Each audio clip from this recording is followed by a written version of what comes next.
नमस्कार दोस्तों, स्वागत है आपका आपके अपने YouTube चैनल हिंदी श्री पे।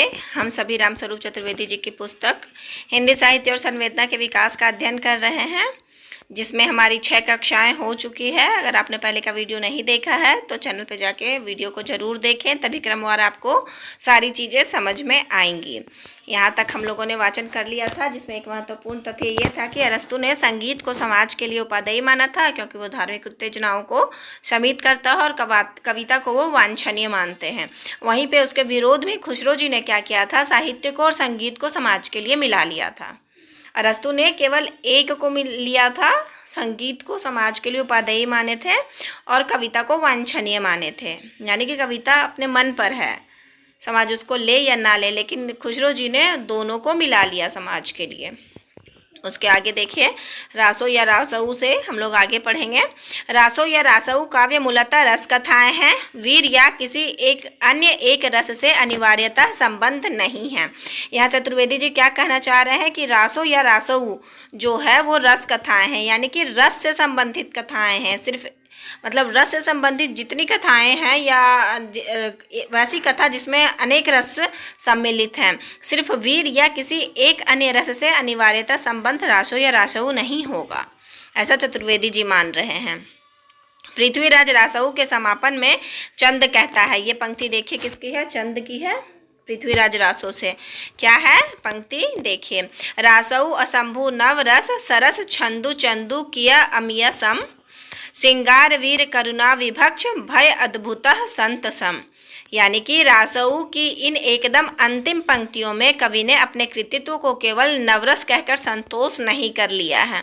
यानी कि अगर मैं अपनी भाषा में आपको बताने की बात करूं तो अगर मैं कोई कवि हूं और मैंने कोई कवि रचना की है तो इन रचनाओं को मैं सिर्फ नवरस कहकर संतोष नहीं कर पा रही हूँ कि हाँ मेरी रचना नवरस है, इस पर भी मुझे संतोष नहीं हो रहा है। तो इसके लिए उन्होंने क्या किया, वरन सभी प्रमुख रसों का अलग अलग नाम लेकर उल्लेख किया है। यह वस्तुतः रासऊ की व्याख्या है। रासो या रासऊ शब्द का तरह तरह से अर्थ करते समय यह चंद द्वारा संकेतित अर्थ ही सहज सामने आ जाता है। ये देखिए, रासो या रासो शब्द का तरह तरह से अर्थ करते समय चंद द्वारा संकेतित अर्थ जो है वो सहज ही सामने आ जाता है। वीर गाथा नामकरण के गाथा शब्द में रासो के इस रस कथा पक्ष का संवेदनात्मक स्तर पर सीधा संबंध जुड़ता है। देखिए, यानी कि वीर गाथा का जो नाम गाथा पड़ा था, उस शब्द में रासऊ के इस रस कथा पक्ष का संवेदनात्मक स्तर सीधे सीधे जुड़ जाता है। यानी कि रासऊ शब्द और गाथा शब्द सीधे सीधे संवेदना के स्तर पर आपस में जुड़े हुए हैं। उस समय प्रचलित कोरे चरित काव्यों अथवा ऐतिहासिक वृत्तों से ऐसी रचनाओं का अलगाव दिखाने के लिए उन्हें रासो या रासऊ कहा गया होगा। ऐसा लेखक कह रहे हैं कि प्रचलित कोरे चरित काव्य और ऐतिहासिक वृत्त जो उस समय प्रचलित थे, उनसे रासो काव्य के अलगाव के लिए इस प्रकार के काव्य जिसमें रस कथाएं होती हैं, उस प्रकार के काव्य को अलग दिखाने के लिए कि भाई चरित काव्य अलग है, ऐतिहासिक वृत्तों की रचनाएं अलग है और रस की कथाएं जो है वो अलग है, और इसी कारण से रासो या रासऊ कहा गया होगा। यहाँ रासो का उत्पत्ति को रामस्वरूप चतुर्वेदी जी उजागर कर रहे हैं। अब है पृथ्वीराज रासो। हिंदी की अपनी महाकाव्य परंपरा की बड़ी उपयुक्त प्रस्तावना है। मनुष्य जीवन के संपूर्ण और समग्र चित्रण को कवि ने अपने जैसे अपने रचना विधान में प्राथमिकता दी है, इसका स्पष्ट उल्लेख जैसा संकेत किया गया है काव्य के अंत में एक रचनात्मक तोष की भावना के साथ उसने किया है। राहुल सांकृत्यायन ने हिंदी काव्य धारा की भूमिका में 8वीं सदी के स्वयंभू को हिंदी का सबसे बड़ा कवि माना है। यहाँ देखिए, महत्वपूर्ण तथ्य क्या है आपके पास कि राहुल सांकृत्यायन की रचना कौन सी हुई, हिंदी काव्य धारा, उसकी भूमिका में वे स्वयंभू को सबसे बड़ा कवि माने हैं। और एक यहाँ से तथ्य निकलता है कि स्वयंभू किस सदी के हैं, तो 8वीं सदी के हैं। इतने सारे तथ्य आपको एक लाइन में मिल जाते हैं। स्वयंभू को हिंदी का सबसे बड़ा कवि माना है। हमारे ये जो आपका राहुल सांकृत्यायन और स्वयंभू है, इसको आप याद रखिएगा, 100 से सांकृत्यायन, 100 से स्वयंभू, ठीक है। राहुल सांकृत्यायन और स्वयंभू ये कॉम्बिनेशन बन रहा है। यहाँ आपको मिलान करने के लिए आ सकता है कि किस आलोचक ने किसे सबसे बड़ा कवि माना है। हमारे इसी युग में नई हिंदी कविता के 5 युगों, देखिए नई हिंदी कविता के 5 युग कौन कौन से हैं? सिद्ध सामंत युग, सूफी युग, भक्त युग, दरबारी युग और नवजागरण युग। फिर से मैं बता रही हूँ 5 युग कौन कौन से हैं नई हिंदी कविता के। सिद्ध सामंत युग, सूफी युग, भक्त युग, दरबारी युग और नवजागरण युग। यहाँ बहुत ध्यान दीजिएगा, रामस्वरूप चतुर्वेदी जी बता रहे हैं कि नई हिंदी कविता के 5 युग हैं। ऐसा नहीं होना चाहिए कि आप भारतेंदु काल, द्विवेदी युग और छायावाद, प्रगतिवाद, प्रयोगवाद, ऐसा नहीं करना है। यहाँ बहुत आपको ध्यान में रखना है कि इसी युग में नई हिंदी कविता के 5 युग, सिद्ध सामंत युग, सूफी युग, भक्त युग, दरबारी युग और नवजागरण युग के जितने कवियों को हमने यहाँ संग्रहित किया है, उनमें यह निसंकोच कहा जा सकता है कि स्वयंभू सबसे बड़ा कवि था। यानी कि चतुर्वेदी जी जो हैं वो राहुल सांकृत्यायन के मत से वो मतलब बहुत हद तक वो साथ है उनके, राहुल सांकृत्यायन जी के मत के, कि स्वयंभू सबसे बड़े कवि हैं। राहुल की इस प्रशंसा को हजारी प्रसाद द्विवेदी ने अपने हिंदी साहित्य का आदिकाल, यहाँ देखिए एक और पुस्तक आ गई, आलोचना पुस्तक की हजारी प्रसाद द्विवेदी जी की। कौन सी पुस्तक है? हिंदी साहित्य की का आदिकाल। ठीक है, हिंदी साहित्य के आदिकाल में कुछ संदिग्ध भाव की मुद्रा से उद्धृत किया है। मतलब राहुल सांकृत्यायन ने जो ये प्रशंसा किया था कि स्वयंभू सबसे बड़े कवि हैं, हजारी प्रसाद द्विवेदी जी ने अपने आदिकाल में क्या किया कि इस प्रसंग को कुछ संदिग्ध भाव से दिया है। ठीक है, यानी कि वो इनके राहुल सांकृत्यायन के मत के साथ वो पूरी तरह से सहमत नहीं थे। यहाँ प्रश्न यह नहीं है कि स्वयंभू इतना बड़ा कवि या महाकाव्यकार था या नहीं, प्रश्न यह है कि उसे हिंदी का रचनाकार माना जाए या कि अपभ्रंश का। बस इसी बीच पे चतुर्वेदी जी अपना प्रश्न उठाकर रख देते हैं कि प्रश्न ये नहीं था कि वो बड़े रचनाकार थे कि छोटे रचनाकार थे। प्रश्न चतुर्वेदी जी के लिए ये था कि वो हिंदी के रचनाकार थे या अपभ्रंश के। प्रसर्गों के उदय की जो एक छोटी कसौटी हमने हिंदी की पहचान के लिए रखी है, उस पर स्वयंभू की काव्य भाषा अपभ्रंश ठहरती है, हिंदी नहीं। हिंदी का चरित्र पहली बार ही बड़े मोहक रूप में भाषा और संवेदना के दोनों स्तरों पर पृथ्वीराज रासऊ में निखर कर आया है। चतुर्वेदी जी के मत को समझिए, उन्होंने क्या कहा है कि हिंदी का चरित्र पहली बार ही बड़े मोहक रूप में भाषा और संवेदना दोनों स्तर पर पृथ्वीराज रासऊ में निखर कर आया है। काव्य प्रक्रिया यहाँ पूरी तरह निष्पन्न हुई है। आरंभिक रचना होते हुए भी उसके पक्ष में किसी तरह की सफाई की अपेक्षा नहीं है, यानी कि और उस रचना में किसी तरह का सफाई नहीं किया जा सकता है। पृथ्वीराज रासऊ का विधान ऐसा है कि ठीक व्यास और वाल्मीकि की तरह चंद बिरदिया अपने प्रबंध का रचयिता भी है और उसका एक चरित्र भी। यहाँ देखिए ये भी कथन किसका है, तो रामस्वरूप चतुर्वेदी जी का कथन है पृथ्वीराज रासऊ के लिए। रासऊ का विधान ऐसा है कि ठीक व्यास और वाल्मीकि की तरह, चंद किसके बराबर है? व्यास और वाल्मीकि के बराबर हैं। चंद बिरदिया अपने प्रबंध का रचयिता भी है और उसका एक चरित्र भी। एलियट ने आधुनिक काल में भोक्ता और रचयिता के अलगाव को एक शर्त माना है। देखिए टी.एस. एलियट के मेरे हिसाब से यहाँ बात हो रहा है। उन्होंने आधुनिक काल में भोक्ता और रचयिता के अलगाव को एक शर्त माना है रचना की श्रेष्ठता के लिए। यानी कि एलियट साहब मानते थे कि हम रचना कर रहे हैं और हम ही उसके भोक्ता हुए, उसके लिए सर्वश्रेष्ठ रचना के लिए ये एक मतलब आवश्यक शर्त है। ठीक है, अगर बात नहीं समझे तो मैं दूसरे तरीके से समझाने की बात करती हूँ कि अगर मैं कोई रचना कर रही हूँ, नहीं अगर किसी ने रचना किया है तो उसकी श्रेष्ठता के लिए ये एक आवश्यक शर्त है कि उसका रचयिता अलग हो और भोक्ता अलग हो। परंतु चंद, व्यास और वाल्मीकि कैसे थे कि वो खुद ही रचयिता थे और खुद ही उसमें एक पात्र के रूप में मतलब एक चरित्र भी थे। तो चंद भी ऐसे ही थे, लेकिन एलियट इसके विपरीत मानते हैं इसको। पर भारतीय परंपरा के ये तीनों महाकवि सजग रूप से अपने को भोक्ता और रचयिता ही की संपृक्त भूमिका में रखते हैं। क्या यह भी भारतीय मानस के उस द्वैत और अद्वैत की क्रिया प्रतिक्रिया का अत्यंत सूक्ष्म उदाहरण नहीं है, जिसकी ओर इस अध्ययन के एकदम आरंभ से संकेत किया गया है। यहाँ तथ्य के स्तर पर यह जानना महत्वपूर्ण नहीं कि व्यास, वाल्मीकि और चंद अपने द्वारा वर्णित घटनाक्रम के समकालीन थे या नहीं, या कि वे सचमुच में कौन थे। महत्वपूर्ण यह है कि रचना विधान में वे कवि और कथा चरित्र की संपृक्त भूमिका में उतरते हैं और आमने सामने के समानांतर दर्पण की तरह अर्थ की अंतहीन छवियां उपजाते हैं। भोक्ता और रचयिता के अंतर्भाव में वे दृष्टा हो जाते हैं। बहुत कुछ इसी रूप में महाकाव्य की निष्पत्ति होती है।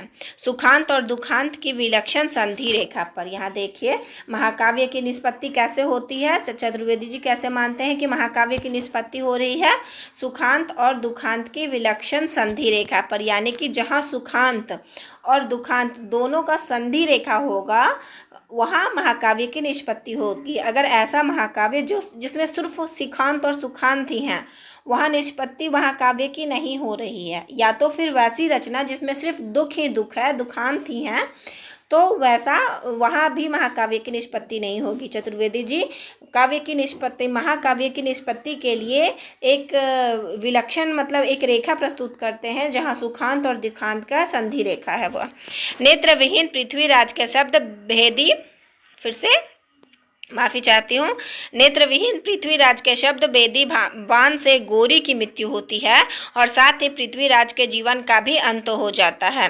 दुख और सुख के इस द्वंद्व को जो लेखक जितने बड़े पैमाने पर उठाता है, वह जीवन को उतनी ही समग्रता में अंकित कर पाता है। समग्रता का एहसास सूची क्रम के विस्तार में वैसा नहीं होता जितना सांकेतिक चुनाव या उससे भी अधिक द्वंद्वों के समाहार अथवा विरुद्धों का सामंजस्य में होता है। द्वंद्व की इस विराट परिकल्पना में पूरी रचना का विधान बनता है। यहाँ देखिए द्वंद्व की ये जो द्वंद्व था सुख और दुख का, उस विराट परिकल्पना में पूरी रचना का विधान बन जाता है और वहाँ रचनाकार अपने चरित्रों की व्यापक नियति को स्वयं संवारता है। उसकी सृष्टि तभी पूर्ण होगी जब वह हर क्रिया को सही प्रतिक्रिया दिखा सकेगा और हर कर्म को उसके फल से जोड़ सकेगा। पुराने बड़े काव्य रूपों महाकाव्य और नाटक का विधान पूर्व और पश्चिम दोनों ही परंपराओं में इसी आधार पर विकसित होता है। यहाँ देखिए पृथ्वीराज रासो का उदाहरण देखें, बहुत बड़ी बात चतुर्वेदी जी कह जाते हैं। क्या कहते हैं? पुराने बड़े काव्य रूपों और महाकाव्य और नाटक का विधान, यानी कि जितने पुराने बड़े काव्य थे, महाकाव्य थे और नाटक थे, चाहे वो पूर्व की बात हो चाहे पश्चिम की बात हो, दोनों ही परंपराओं में इसी आधार पर विकसित होता है। स्थापत्य में मेहराब जैसे दो कमजोर टुकड़ों के एक दूसरे को सहारने से बनती है, बड़ी और भव्य रचना में भी कवि दो टुकड़ों को, आप उन्हें क्रिया प्रतिक्रिया कहें, कर्म और फल कहें, इसी प्रकार साधता है। पृथ्वीराज रासौ में इस विधान को कई जगह अपनाया गया है। ठीक है, पृथ्वीराज रासौ में जो ये विधान है, क्रिया प्रतिक्रिया कहें या कर्म या फल कहें, उसके हिसाब से जो दो टुकड़ों में रचना सध रही थी, उसी प्रकार एक तो क्रिया और दूसरी प्रतिक्रिया, ये दो टुकड़े हुए। तो इन दोनों टुकड़ों में जो रचनाएं सध रही थी, चतुर्वेदी जी बता रहे हैं कि पृथ्वीराज रासौ में इसी विधान को कई जगह अपनाया गया है। काव्य के एकदम आरंभ में कैमास वध की अपेक्षया विस्तृत प्रसंग आता है। कथा के स्तर पर जिसकी उपयुक्तता तब कुछ बहुत समझ में नहीं आती, इस अंश की प्रासंगिकता खुलती है और काव्य के एकदम अंत में कैमास मंत्री के कामांध हो जाने के कारण पृथ्वीराज ने उसका वध किया था, पर स्वयं पृथ्वीराज इस दोष से मुक्त ना रह पाया। वह रानी संयोगिता के प्रेम में जैसे अंधा हो गया, भला बुरा कुछ न देख सका। रचना के अंतिम चरण पर गौरी की कैद में पूरी सभा के सामने नेत्रविहीन पृथ्वीराज बैठा हुआ है। उसका सखा और कविचंद उद्बोधन की मुद्रा में उससे कहता है, ये देखिए उद्बोधन की मुद्रा में क्या कहता है, उद्बोधन की मुद्रा में उससे कहता है, देखिए क्या कहता है, जी कछु दियऊ कैमास कियऊ अपनऊ सुपायऊ। कैमास को जो कुछ प्राणदंड तूने दिया था वह अपना किया तुझको भी मिल गया। यहाँ दो टुकड़े परस्पर मिल गए हैं और रचना की मेहराब पूरी हो गई है, जिस पर इतना विशाल कथा काव्य आधारित है। यहाँ नैतिक औचित्य जितना है, कलात्मक औचित्य उसमें कहीं अधिक है। फिर नैतिक औचित्य का एक और संतुलन कवि बनाता है, देने और पान के बीच। पिछले प्रसंग के अनुक्रम में ही चंद की मार्मिक उक्ति है, दीन मान दिन पाइयै, दिए हुए के बराबर ही दीन में मिलता है। कई शताब्दी बाद के अंग्रेज कवि की पंक्ति याद आती है, O lady we receive but what we give. ये किसका है ये उन्होंने नहीं बताया, बस बता रहे हैं कि अंग्रेजी कवि की पंक्ति याद आती है, O lady we receive but what we give. और यही चीज़ पृथ्वीराज रासो में दिया गया है कि जो हम किसी को देते हैं वो हमें खुद ब खुद आके किसी तरीके से मिल जाता है। जैसे पृथ्वीराज रासो को उन्होंने कैमास को भोग विलास में डूबे रहने के कारण मृत्यु दंड दिया था और यही भोग विलास के कारण उन्हें मृत्यु दंड मिला है। भद्रे, हम महज उतना ही पाते हैं जितना देते हैं। लगता है कि कवि सीधे नियति को संबोधित कर रहा हो और काव्य की नियति की रचना कवि स्वयं करता है। रासो या रासऊ नाम से प्रचलित रचनाओं के बारे में एक भ्रम यह रहा है कि वे प्रधानतः वीर रस के काव्य हैं। यहाँ देखिए ये जो भ्रम उत्पन्न हुआ है वो शुक्ल जी के कारण हुआ है, ऐसा सभी आलोचक मानते हैं। तो यही वो स्पष्ट करते हुए कहते हैं कि रासो या रासऊ नाम से प्रचलित रचनाओं के बारे में एक भ्रम यह रहा है कि वे प्रधानतः वीर रस के काव्य हैं। जैसा संकेत किया गया है, वे इतिहास या ऐतिहासिक की पटभूमि पर शौर्य और श्रृंगार की मिली जुली गाथाएं हैं। इसी अर्थ में रासऊ मूलतः रस कथा है।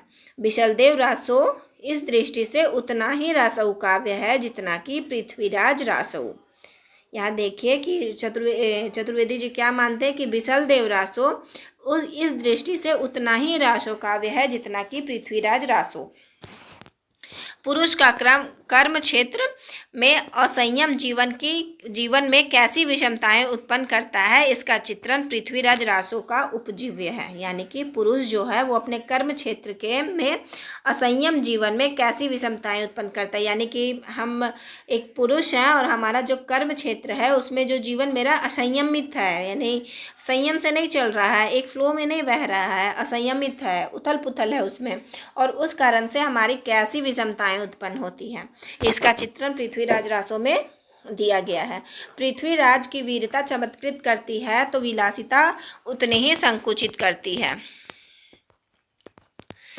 विशलदेव रासऊ रासो में नारी की वाणी संबंधी असंयम का चित्रण नाल कवि कहता है। यहाँ देखिए एक तथ्य निकल गया कि बिशलदेव के रचनाकार कौन है, नाल, नरपति नाल है ये।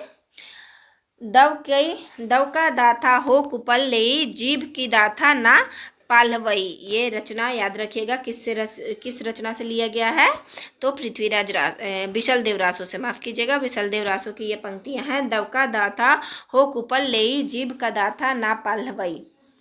दावाग्नि का जला यानी वृक्ष नवीन पत्ते लेता है, किंतु जिह्वा का जला जो मनुष्य है नहीं पल्लवित होता। गर्वोन्मत्त राजा का अपनी रानियों या बेटियों से पूछना कि उसके समान ऐश्वर्य किसी और के पास भी है और अनुकूल उत्तर ना मिलने पर उसका प्रतिकार, यह एक लोक अभिप्राय है जो कुछ उल्टे रूप में यहाँ आता है। सामान्यतः तो ऐसी स्थिति में राजा उस रानी या बेटी को निर्वासित कर देता है जिससे मनवांछित उत्तर प्राप्त नहीं होता। पर बिशलदेव अपनी पत्नी राजमती से रूठ कर, यहाँ ध्यान दीजिएगा कि बिशलदेव में रानी का क्या नाम था, राजमती। रानी राजमती से रूठकर स्वयं निर्वासन ले लेता है। राजमती का यह विरह काव्य का प्रमुख उपजीव्य बनता है। अंततः रानी के द्वारा एक दूत भेजे जाने पर राजा वापस आता है और उन दोनों का मिलन होता है। आदिकाल के धार्मिक साहित्य सिद्धोनाथो जैन कवियों की रचनाओं में जैसे रहस्य, भावना, कर्म कांड, मंत्र के तत्व समाहित हुए हैं, रासो काव्य की ऐहिक श्रेणी में उसी तरह शिष्ट और लोक साहित्य के तत्व घुल मिल गए हैं। ये पंक्ति बहुत महत्वपूर्ण है। ध्यान से सुनिए। आदिकाल के धार्मिक साहित्य सिद्धों, नाथों और जैन, क्योंकि ये पंक्ति से मिला जुला कोटेशन आपके शुक्ल जी के पुस्तक में भी मिल जाएगा, तो इसलिए इसको ध्यान से रखिए कि चतुर्वेदी जी ने क्या कहा है। आदिकाल के धार्मिक साहित्य सिद्धों, नाथों और जैन कवियों की रचनाओं में जैसे रहस्य, भावना, कर्म कांड और मंत्र के तत्व समाहित हुए हैं, रासो काव्य की ऐहिक श्रेणी में कुछ उसी तरह शिष्ट और लोक साहित्य का तत्व घुल मिल गए हैं। यह पूरा परिदृश्य किसी भाषा में साहित्य की आरंभिक स्थिति का पक्का साक्ष्य प्रस्तुत करता है। लोक और शिष्ट साहित्य का संक्रमण इस अवस्था में बड़े सहज भाव से होता है। विकास के अगले चरण में सजग भाव से इन तत्वों की मिलावट होती है, जैसी कि मलिक मोहम्मद जायसी ने अपने काव्य पद्मावत में की है। जैसे कि मलिक मोहम्मद जायसी ने अपने काव्य पद्मावत में की है। आदिकालीन संक्रमण में रचना और प्रसार दोनों की मौखिक परंपरा विशेष रूप से पाठ और गेय शैली में है। यहाँ देखिए, आदिकाल संक्रमण में रचना और प्रसार दोनों की मौखिक परंपरा विशेष रूप से किस शैली में है? एक पाठ शैली में और गेय शैली में, दोनों में है। और सर्ग विहीन बैलेड या कथा गीत का प्रबंध विशेष रूप से सहायक होते हैं, यानी कि बैलेड जो है उसके सहायक है। पाठ और गेय शैली के बैलेट्स जो हैं वो सहायक हैं। पृथ्वीराज रासऊ में पाठ और बिसलदेव रासऊ में गेय शैली का प्रयोग है। बहुत महत्वपूर्ण है कि शैलियों का प्रयोग कैसा है। पृथ्वीराज रासऊ कैसा है? पाठनीय है। और बिसलदेव रासऊ कैसा है? वो गेय शैली में है। बिसलदेव रास का आरंभ में राग केदार का निर्देश कर दिया गया है। बिसलदेव रास के आरंभ में राग केदार का निर्देश कर दिया गया है, जो रचना की कोमल, करुण और श्रृंगारिक प्रकृति के अनुरूप है। इस पाठ और गायन में स्वभावतः पाठ या गायन करने वाला कुछ मुद्राओं या चेष्टाओं का सहारा लेगा, जैसा आज भी हम जागनिक के विकसनशील काव्य आल्हा खंड के पाठ में देख सकते हैं। यहाँ भी आप एक रचना और रचनाकार का नाम याद रखिए, जागनिक का आल्हा खंड। ठीक है, तो हम जागनिक के विकसनशील काव्य आल्हा खंड के पाठ में देख सकते हैं। यो कुल मिलाकर ये रासो रचनाएं अभिनय तो नहीं या प्रदर्शनीय कला यानी कि परफॉर्मिंग आर्ट की श्रेणी में आ जाती हैं। देखिए, ये अभिनय के बराबर तो नहीं है, लेकिन प्रदर्शनी कला में जरूर आता है, ऐसा चतुर्वेदी जी मान रहे हैं। ये जो रासो रचनाएं हैं अभिनय तो नहीं है, रासो रचनाएं हैं जो अभिनय तो नहीं हैं, पर प्रदर्शनीय कला और यानी कि परफॉर्मिंग आर्ट में आ जाती है, उसकी श्रेणी में आ जाती है, जिनकी जड़ें लोक परंपरा में है, पर जो धीरे धीरे शिष्ट काव्य के रूप में उग रही हैं। श्रृंगार के साथ वीर का मिश्रण यदि पश्चिम के कथा काव्यों में है, तो श्रृंगार के साथ भक्ति का मिश्रण है पूर्व के विद्यापति के पदों में। देखिए, श्रृंगार के साथ वीर का मिश्रण यदि पश्चिम के कथा काव्यों में है, ठीक है, पश्चिम में याद रखिएगा कि श्रृंगार के साथ साथ क्या था? वीर का मिश्रण था। तो फिर ये याद रखिए कि श्रृंगार के साथ भक्ति का मिश्रण किस में था? तो पूर्व के तरफ, और वो भी खास करके विद्यापति के पदों में। ठीक है, पूर्व के तरफ कौन थे? विद्यापति थे, और उनकी ये में क्या था? श्रृंगार के साथ भक्ति था। और श्रृंगार के साथ वीर का सामंजस्य कहाँ के कथा काव्यों में था? तो पश्चिम के कथा काव्यों में। हजारी प्रसाद द्विवेदी की हिंदी साहित्य की भूमिका में किया गया सूक्ष्म पर्यवेक्षण यहाँ स्मरण हो आता है। फिर से देखिए, पिछले था हजारी प्रसाद द्विवेदी की एक रचना का जिक्र था जो हिंदी साहित्य का आदिकाल था, और अब यहाँ हिंदी साहित्य की भूमिका रचना का नाम है। यहाँ उन्होंने अपने रचना में जो एक पर्यवेक्षण किया है उसका स्मरण करते हुए चतुर्वेदी जी लिखते हैं, समग्र भारतीय साहित्य में हिंदी ही एकमात्र ऐसी भाषा है जिसमें पश्चिमी आर्यों की रूढ़िप्रियता, कर्मनिष्ठा के साथ ही साथ पूर्वी आर्यों की भाव प्रवणता, विद्रोही वृत्ति और प्रेम निष्ठा का मणिकांचन योग हुआ है। ये पृष्ठ संख्या 29 पे दिया गया है।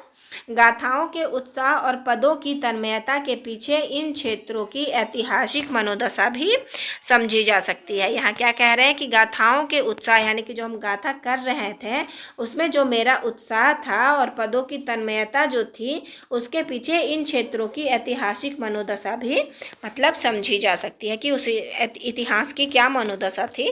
अभी जो हम गाथा गा रहे हैं, जो पद गा रहे हैं, उनमें जो उत्साह है, जो तन्मयता है, उसके हिसाब से ऐतिहासिक हमारा क्या मनोदशा था वो समझ सकते हैं।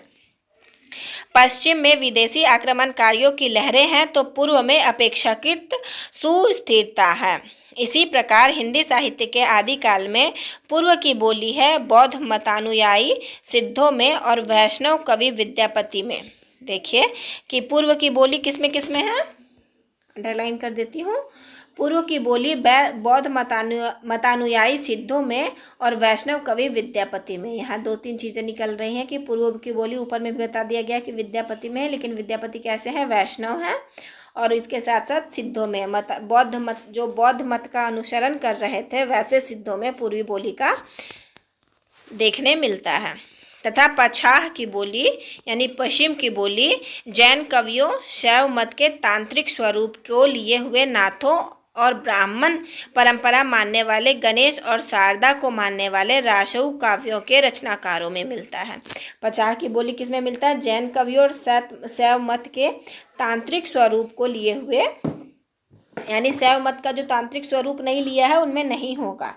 तो यहाँ ये बता रहे हैं कि शैव मत के तांत्रिक स्वरूप को लिए हुए नाथों और ब्राह्मण परंपरा मानने वाले गणेश और शारदा को मानने वाले रासऊ काव्यों के रचनाकारों में हैं। बीच में दिल्ली मेरठ की खड़ी बोली का प्रयोग अमीर खुसरो कर रहे थे। देखिए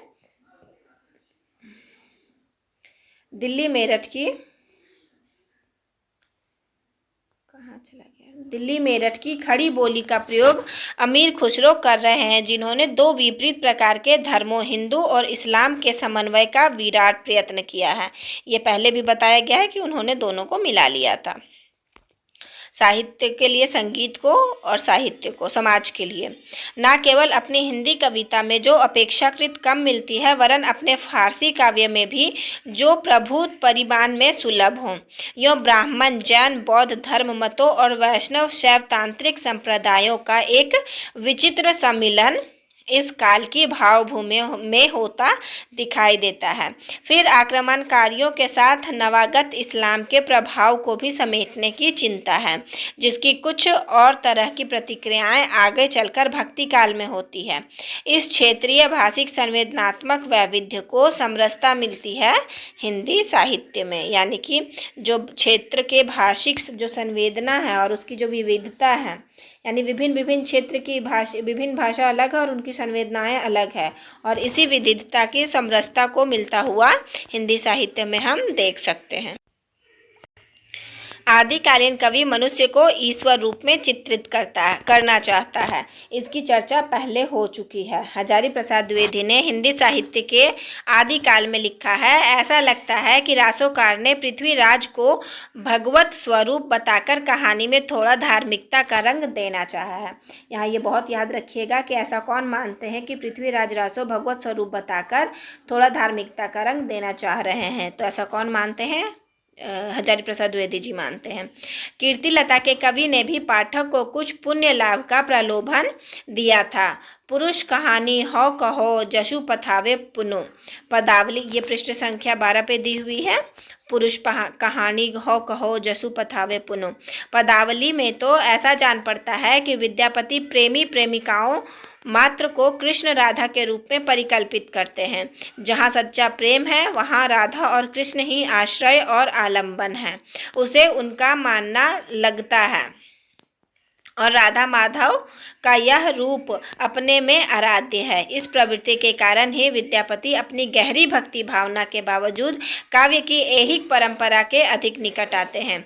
कई बार विद्यापति की भक्ति को एक पाखंड के रूप में देखा गया है। देख लीजिएगा कि जो भक्ति विद्यापति कर रहे थे बहुत लोग उसको पाखंड मानते थे। रामचंद्र शुक्ल ने अपने इतिहास के आदिकाल विषयक प्रकरण में तीखे व्यंग के साथ लिखा है, आध्यात्मिक रंग के चश्मे। ये बहुत महत्वपूर्ण तथ्य है और आपके एग्जाम में बहुत बार आया हुआ है, इसलिए इस तथ्य को बहुत ध्यान से सुनिएगा। आध्यात्मिक रंग के चश्मे आजकल बहुत सस्ते हो गए हैं, उन्हें चढ़ाकर जैसे कुछ लोगों ने गीत गोविंद के पदों को आध्यात्मिक संकेत बताया है। यानी कि शुक्ल जी मानते थे कि गीत गोविंद के पद जो हैं वो आध्यात्मिक नहीं थे, परंतु कुछ लोग उनको आध्यात्मिक बताते थे, उसी पे इन्होंने व्यंग्य किया है। वैसे ही विद्यापति के इन पदों को भी साथ ही साथ विद्या को भी चपेट में ले लिए शुक्ल जी, कि जैसे गीत गोविंद की पंक्ति और विद्यापति के पंक्ति आध्यात्मिक नहीं है। आचार्य शुक्ल यहाँ इस अनुभव तक नहीं पहुँचते कि विद्यापति के ये पद अपनी श्रृंगार भावना के साथ सच्चे रूप में ऐहिक है और उसकी तन्मयता की गहरी अनुभूति ही उन्हें आध्यात्मिक स्तर पर रूपांतरित कर देती है। इसके लिए पाठक या आलोचक को आध्यात्मिक रंग के चश्मे की जरूरत नहीं रहती। विद्यापति में वैष्णव की मर्यादा और शैव के तादात्म्य भाव दोनों एक साथ मिलते हैं। यहाँ देखिए शुक्ल जी की बात को काटते हुए चतुर्वेदी जी अपना मत रख रहे हैं कि विद्यापति में वैष्णव की मर्यादा और शैव का तादात्म्य भाव दोनों एक साथ मिलते हैं। काम भाव और शरीर का सौंदर्य उनके यहाँ उत्सव रूप में है। देखिए काम भावना जो उन्होंने अपनी रचनाओं में रखा है और उन्होंने जो शरीर का सौंदर्य प्रस्तुत किया है, मतलब चतुर्वेदी जी बता रहे हैं कि वे उत्सव रूप में हैं, इसलिए चिर परिचित होते हुए भी वे चिर नवीन हैं। यही कारण है कि जिससे मिलते जुलते शारीरिक अनुभवों की अलग अलग पदों में आवृत्ति होने पर भी अपने तन्मयता भाव से वे सभी विशिष्ट हो उठते हैं। सिद्धनाथों और जैन कवियों, रासौ रचनाकारों, अमीर खुसरो और विद्यापति के कृतित्व में आदिकाल हिंदी क्षेत्र के रचनात्मक वैविध्य की यों सच्ची प्रस्तावना प्रस्तुत करता है। आज की कक्षा को यहीं समाप्त करते हैं। कल से आदिकाल का ये 5वां भाग पढ़ेंगे। आप सभी का सुनने के लिए बहुत बहुत धन्यवाद। आशा करती हूँ कि आप इस वीडियो से ज़रूर अवश्य लाभान्वित हो रहे होंगे। धन्यवाद आप सभी का।